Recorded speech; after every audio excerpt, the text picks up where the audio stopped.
Posso começar? Beleza. Daquele jeito. Ok, pessoal. É, Vamos lá. Próxima. O nosso encontro, para nossas aulas. E hoje eu quero tratar de um ponto que eu considero muito importante, que é a história. Não dá pra gente pensar, e não dá pra gente falar, e não dá pra gente refletir sobre pensamento crítico se nós não trouxermos a questão da história e a sua importância para o pensamento.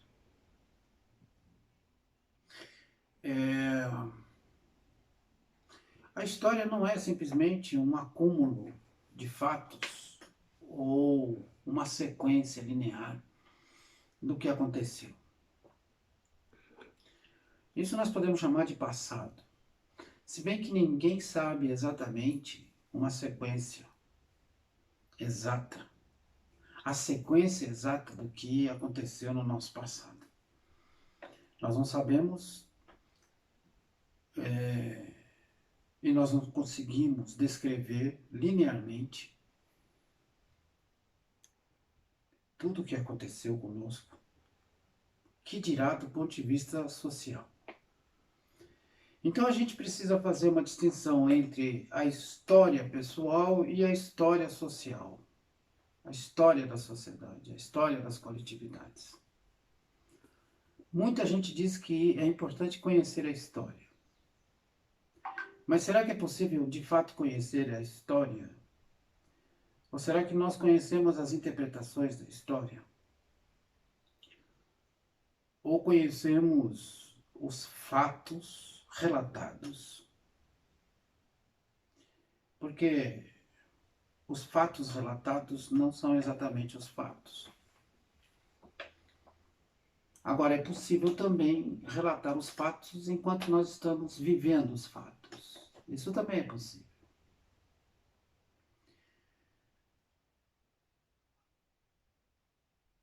Nós costumamos dizer muitas vezes que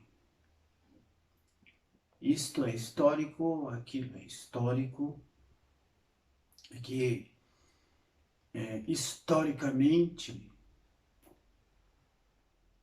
se diz isso, se historicamente se diz aquilo.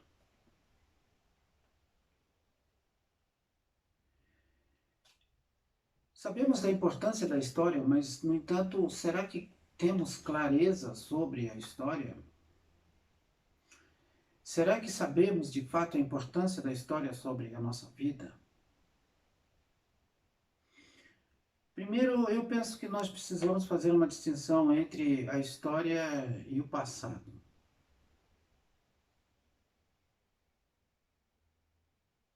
Individualmente, o passado está muito presente, nós já discutimos isso exaustivamente nos nossos encontros, nas nossas aulas. Mas será que eu tenho uma história ou eu tenho um passado?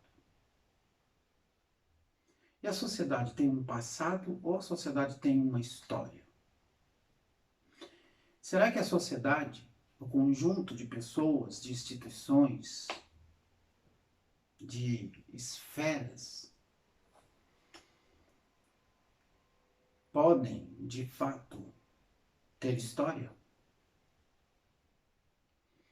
Será que juntos nós fazemos história? Será que juntos nós podemos produzir fatos e esses fatos então vão se tornar história? Narrar os fatos passados pode também não ser história. Esse é um ponto que eu considero também importante.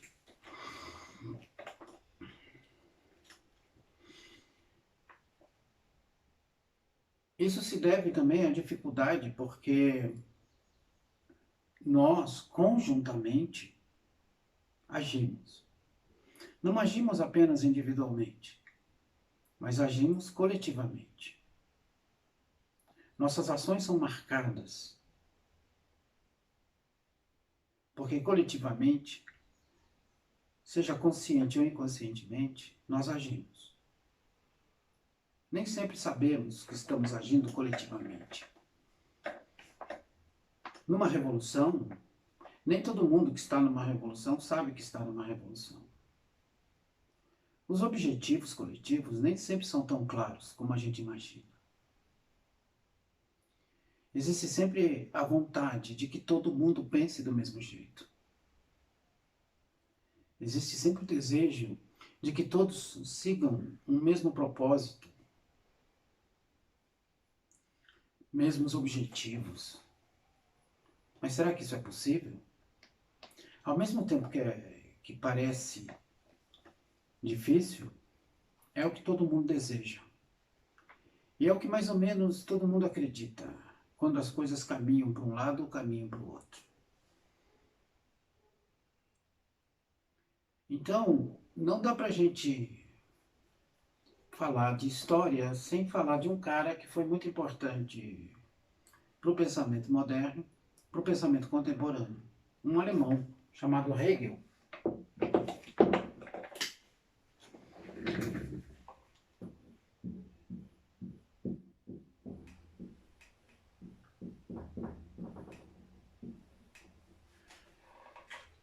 Ele, depois de muito tempo no Ocidente, foi o primeiro a colocar de forma bem demarcante a questão da história e a importância da história. Hegel acreditava na história, só que Hegel tinha uma visão evolutiva da história, de tal forma que as coisas iam se desencadeando e havia sempre uma razão para que todas as coisas acontecessem. No entanto, existe um aspecto muito interessante no pensamento de Hegel sobre a história, que eu quero trazer aqui para vocês, porque me parece que é o ponto-chave. Para Hegel, a história acontece por rompimentos. A história não é simplesmente um desencadear de fatos, sem importância nenhuma. Por que determinada coisa, por que determinado fato se torna histórico?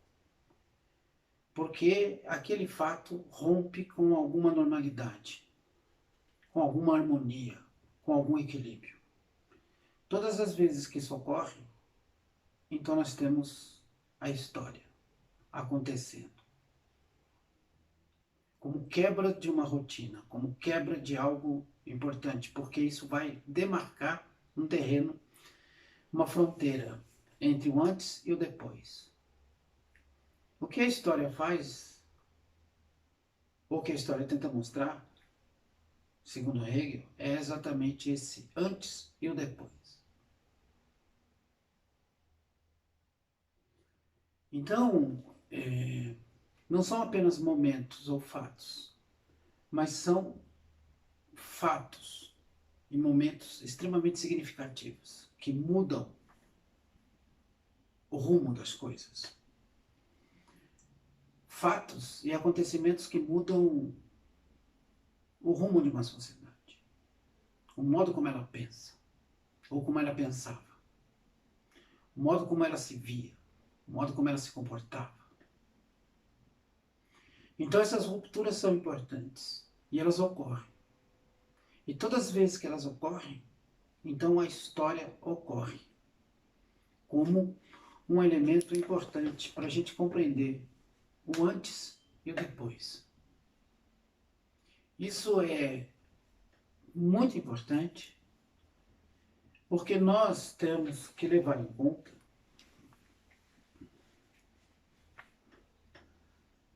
as estruturas sociais, a organização social, as motivações.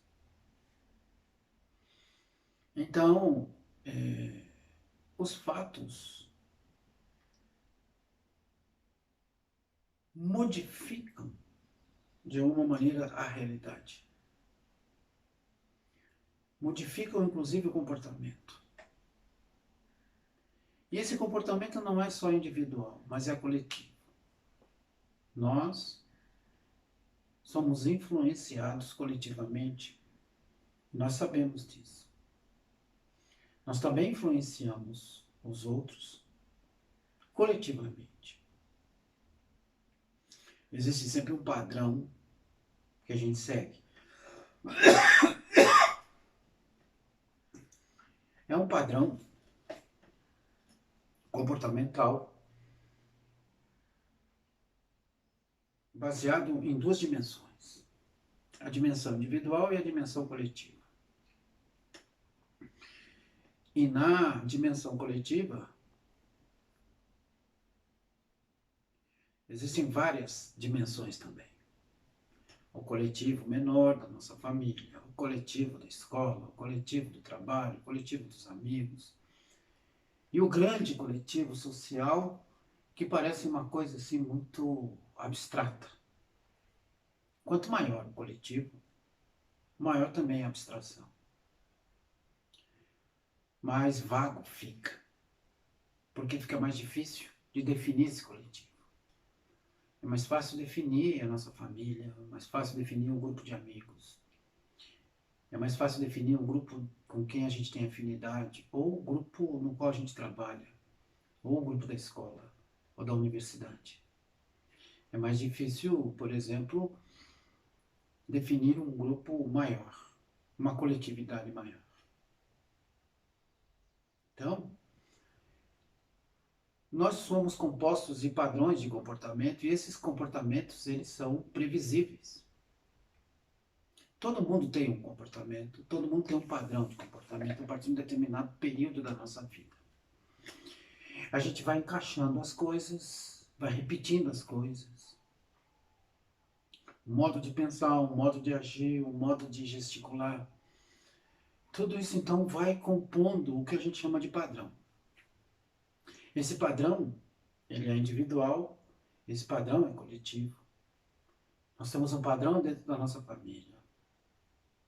Nós temos um padrão com os nossos amigos. E esses padrões, eles são razoavelmente previsíveis. Nós conhecemos. Se a gente fizer um pouco de pesquisa, e a psicologia consegue fazer isso, a publicidade consegue fazer isso, o marketing consegue fazer isso. E hoje, os grandes meios de comunicação, as redes sociais, a tecnologia, os algoritmos também conseguem fazer isso. Eles conseguem traçar o padrão de comportamento. E traçando o padrão de comportamento, alguém sabe como a gente vai se comportar e o que a gente vai fazer. É previsível. E o que ocorre é que fatos históricos mudam, abalam essas estruturas comportamentais e abalam os padrões. O que muitas vezes é difícil de compreender. Muitas vezes é difícil de sacar essa parada. A gente tem uma rotina, a gente segue essa rotina. É importante que a gente siga essa rotina. Isso implica também a repetição constante. Então, o nosso comportamento faz parte de um padrão e todo padrão se repete. E a história é quando os fatos ocorrem de tal maneira que esses padrões são abalados. Sejam do ponto de vista coletivo ou seja do ponto de vista individual.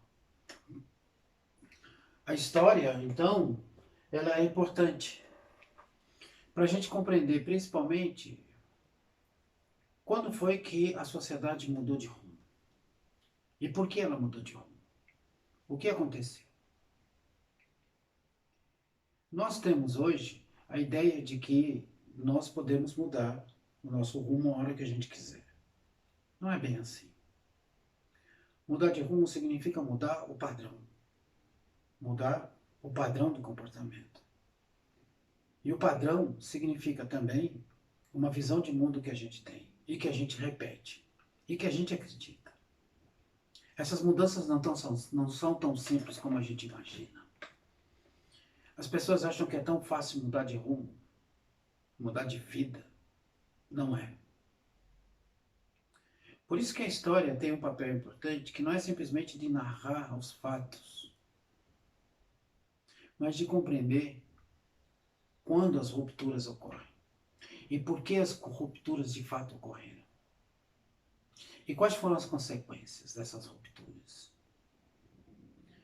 É importante a gente também analisar se essas rupturas ocorreram na nossa vida pessoal. E em que medida isso é possível. E em que medida foi possível essas alterações de rumo. Então, o pensamento crítico, ele precisa trabalhar constantemente, não com a figura da história, mas com os fatos que mudaram os rumos da sociedade. Agora, isso é importante porque nós estamos diante de uma sociedade que se transforma o tempo todo. As mudanças ocorrem.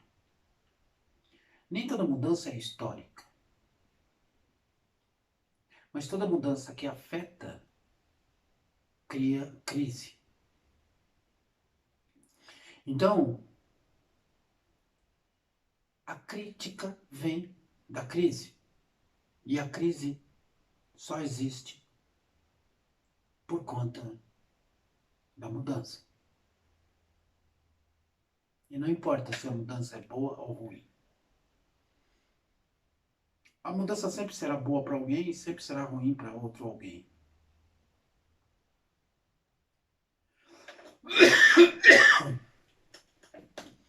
Então, quando a gente fala em pensamento crítico, nós estamos falando em pensamento que se debruça, que observa a crise. E toda crise ocorre por meio da mudança e por conta do movimento. Isso é muito importante. Nós não podemos perder de vista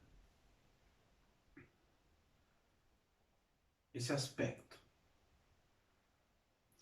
de que a história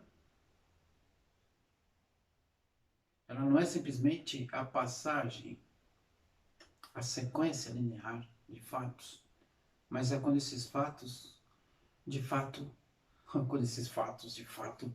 mudam o rumo da história. E quando isso ocorre, isso não ocorre sem crise. Então, quando nós falamos em pensamento crítico, nós estamos falando num pensamento que se volta para entender a crise. Toda crítica é uma crítica sobre alguma crise. Isso é importantíssimo, porque é a partir disso que a gente se coloca diante dos fatos, não apenas como um elemento qualquer que observa, mas mais do que aquele que observa, aquele que tem atenção, aquele que observa, aquele que percebe,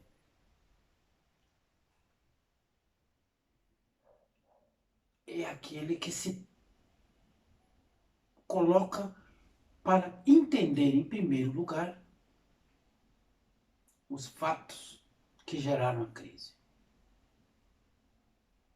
A crise sempre é consequência de alguma coisa.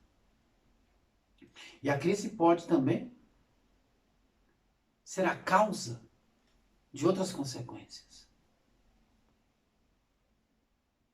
O pensamento crítico, então, ele não é um pensamento qualquer, banal, corriqueiro. É o pensamento que se volta para compreender não apenas os fatos, mas as consequências dos fatos, porque esses fatos geraram uma mudança de rumo. E toda mudança de rumo gera crise. E toda crise precisa ser entendida. E mais do que entendida, enfrentada. Então o pensamento crítico tem um limite, que é o de compreender, mas também o de enfrentar a crise. Porque tudo aquele que pensa a crise está dentro da crise.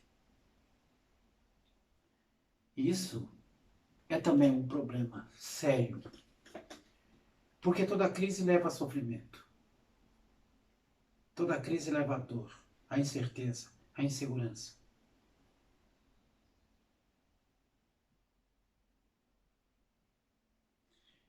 E como se colocar diante da crise, no meio da crise, ou mesmo que a gente se coloque distante para observar apenas. Mesmo que a gente faça isso, o pensamento continua envolvido no processo da crise. Que a crise é um processo, é algo que continua, que se desenvolve, que evolui para alguma coisa ou para outra coisa.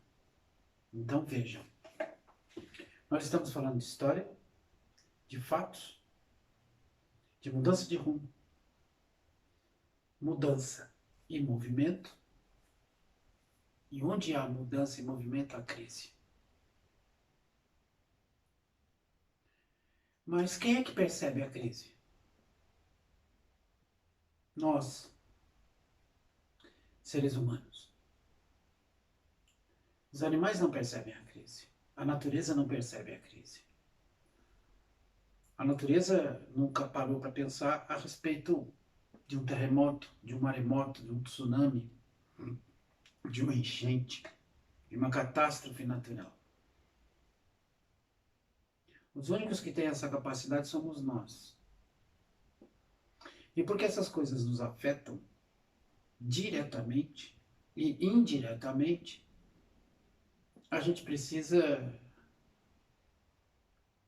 então se posicionar. O nosso pensamento passa a ser um pensamento investigativo.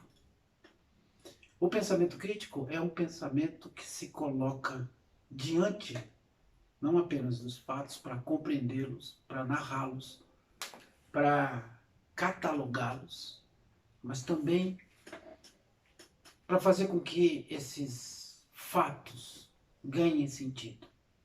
E mais do que isso,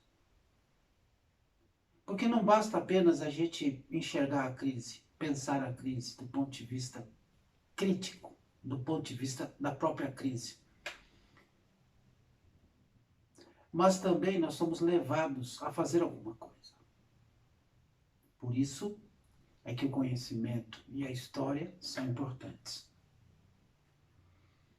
Então, nós somos obrigados a fazer alguma coisa, mesmo que a gente cruze os braços. Nós damos uma resposta à crise. A resposta à crise, ela é essencial. Ela é fundamental. É uma obrigação. Não só do pensamento, mas é a obrigação da própria sociedade. E de todos aqueles que se colocam na crise. Existem várias reações quando a crise ocorre. Aqueles que querem voltar ao que era antes, aqueles que querem prosseguir, aqueles que não suportam a crise, aqueles que fogem. Mas a crise afeta a todos de uma maneira ou de outra. Mesmo aqueles que não têm a menor consciência ou o menor entendimento de que existe a crise, de que estão numa crise. Mas afeta. Afeta o corpo, afeta a mente, afeta materialmente, afeta psicologicamente, afeta simbolicamente. Toda crise abala as estruturas das pessoas e as estruturas da sociedade. Crises maiores, crises menores. Então nós precisamos compreender isso, nós precisamos levar em conta todo esse processo.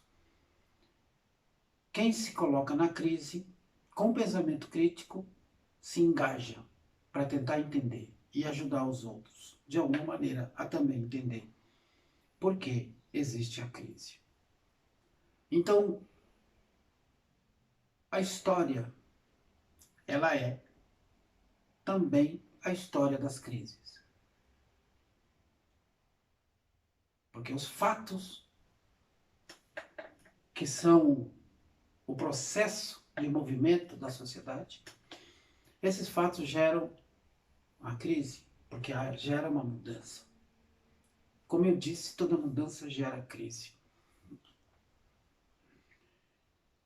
Você transportar uma coisa de um outro lado, de um lado ao outro, o seu movimento, porque a gente acha que mudança é uma coisa e movimento é outra. Mas uma coisa está imbricada na outra, uma coisa está relacionada com a outra. Todo movimento implica mudança. Toda mudança significa que nela existe um movimento. Algo está se movendo. A realidade está se movendo. Mesmo que as nossas casas não se movam, a não ser por deslizamentos, ou terremotos, ou qualquer coisa assim, mesmo que a cidade não se mova, nós estamos nos movendo.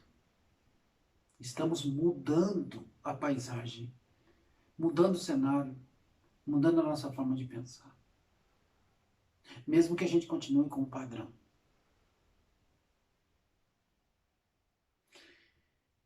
Então, quando a gente fala de história, nós estamos falando de pensamento crítico. Quando nós falamos de história, nós estamos falando de mudanças,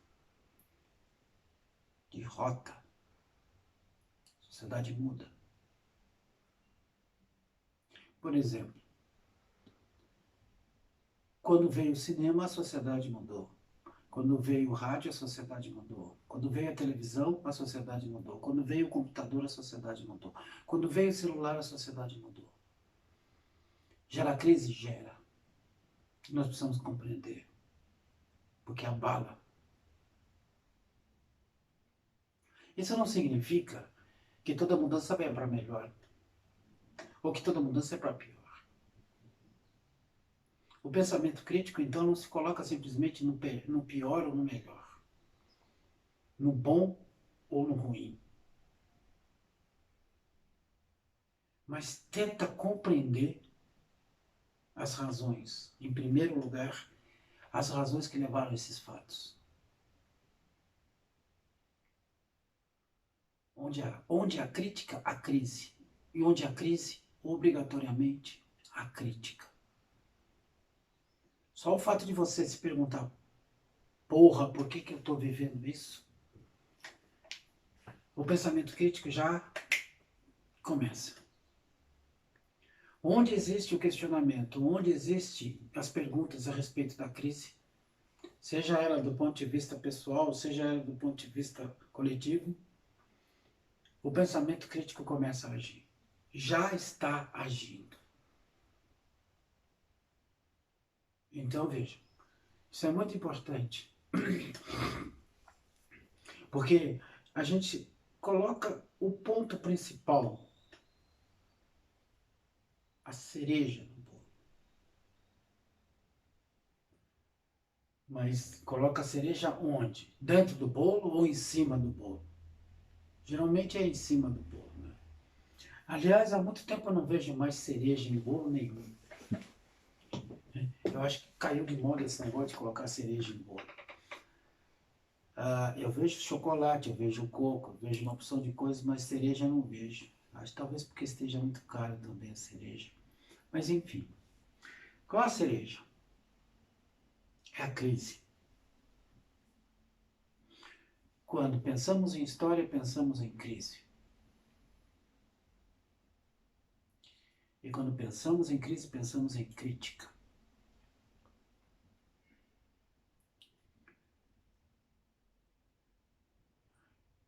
E esse conjunto de elementos, os fatos, mudança de rumo, história, mudança de rumo que implica crise, o padrão que é colocado em risco e que muda também, às vezes sutilmente. É difícil a gente mudar totalmente o padrão, né? De uma pessoa pacífica se tornar uma pessoa totalmente violenta. É difícil mudar radicalmente. Muitas vezes a gente quer fazer essa mudança. E se a gente parar para observar e pensar um pouquinho, né, e ficar atento, a gente vai ver que a gente sonha com muitas mudanças. Ah, eu queria tanto ser diferente, eu queria ser assim, eu queria ser assado. Ah, eu tenho inveja de fulano porque é assim, porque é assado. E nós, que já atingimos a idade adulta, sabemos muito bem que isso não é tão simples assim. Ao contrário, a gente sonha com essas mudanças, a gente briga com a gente mesmo. Muitas vezes a gente quer que essas mudanças ocorram. Mas, na maioria das vezes, nós mudamos sem que a gente queira. Muitas vezes somos forçados a mudar de rumo, forçados. E muitas vezes nós forçamos os outros a mudarem de rumo, sem que a gente perceba. Mas mudança de padrão é muito mais difícil. É muito mais complexo. Porque a gente não abre mão tão facilmente dos nossos padrões. Porque dentro dos padrões também tem as nossas crenças. E isso não parece ser algo tão simples quanto a gente imagina. Ao contrário. As pessoas que eu conheço, até hoje, não conheço ninguém que tenha mudado radicalmente. Por exemplo, de ser uma pessoa generosa para ser uma pessoa extremamente vil e totalmente egoísta. Será que as pessoas conseguem mudar tão rapidamente assim? Apenas por vingança? Porque também tem essa, né? Muitas vezes a gente quer mudar porque a gente é tão ferido que a gente prefere ir para o outro lado. Quem sabe assim as pessoas vão nos entender. Mas esse é um elemento importante, talvez, que sirva para a gente fazer uma discussão ali quando a gente estiver juntos, quando nós estivermos juntos lá no nosso encontro de terças-feiras. Agora, o, o que me parece que é importante é que esse conjunto de elementos constitui, então, a base do pensamento crítico. Crise, sobretudo, que é uma palavra que vem dos gregos, que quer dizer rompimento. Quando as coisas de fato não são mais como eram antes. E quando as coisas não são exatamente como eram antes, e quando há um abalo, a gente sofre. E a sociedade também sofre. Então, nós precisamos também saber se estamos em crise ou não. Ou se apenas é uma invenção da nossa cabeça. Por isso que a história é importante, porque nos leva aos fatos. Então existe um aspecto que Hegel colocava na história, que é o aspecto científico. Por que para muitos, a partir de Hegel, Friedrich Hegel, a história se tornou importante, mas principalmente do ponto de vista científico? Exatamente porque nós precisamos ir aos fatos e estudar os fatos só é possível do ponto de vista científico e não do ponto de vista subjetivo. Então é preciso uma precisão. É necessária uma precisão para a gente chegar aos fatos. Então existe o antes, o fato e o depois do fato. Esse é um processo dialético. Fundamentalmente porque trata-se de um processo em movimento. Significa então dizer que a história ganha um caráter científico exatamente não por conta da interpretação,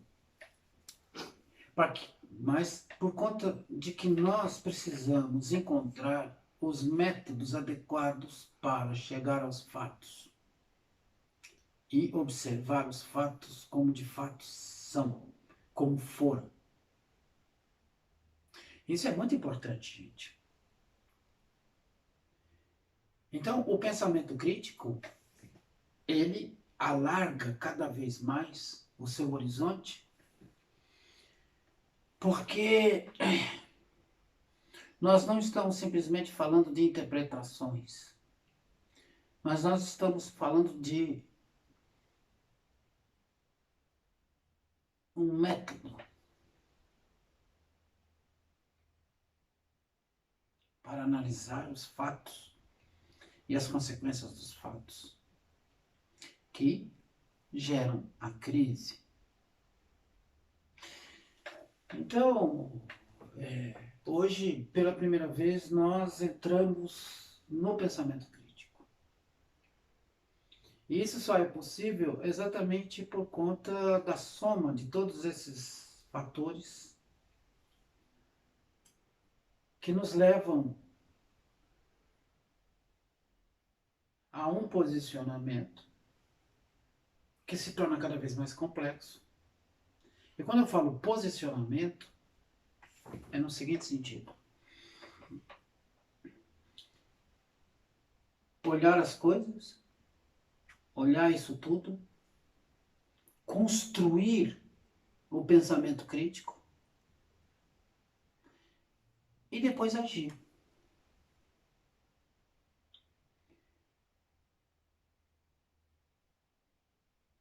De alguma forma, nós somos levados à ação, obrigados a agir, quer queiramos ou não. Podemos simplesmente mostrar para a sociedade, do ponto de vista crítico, o que significou o conjunto de fatores que levaram à crise.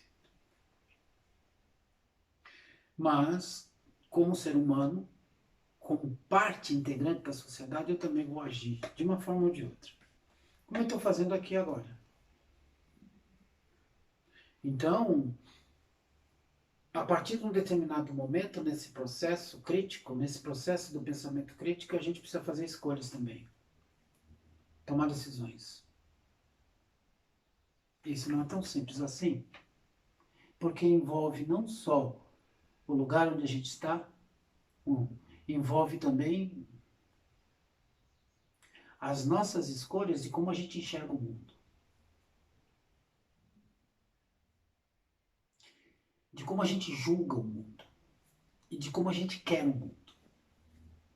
Então, como a gente vê o mundo, como a gente julga o mundo e como a gente quer o mundo. Todos nós temos isso. Alguns mais, outros menos. Mas todo mundo, de alguma maneira, quer que o mundo seja de alguma forma. Que as pessoas sejam de alguma forma. Como você quer que o mundo seja? Como você quer que as pessoas sejam com você? E como você quer ser para as pessoas? Já pensou nisso? Então, ter uma posição é também pensar a respeito disso. De como é que a gente quer que as nossas relações sejam no futuro. Como nós queremos que o ser humano seja. Tomar posição é isso.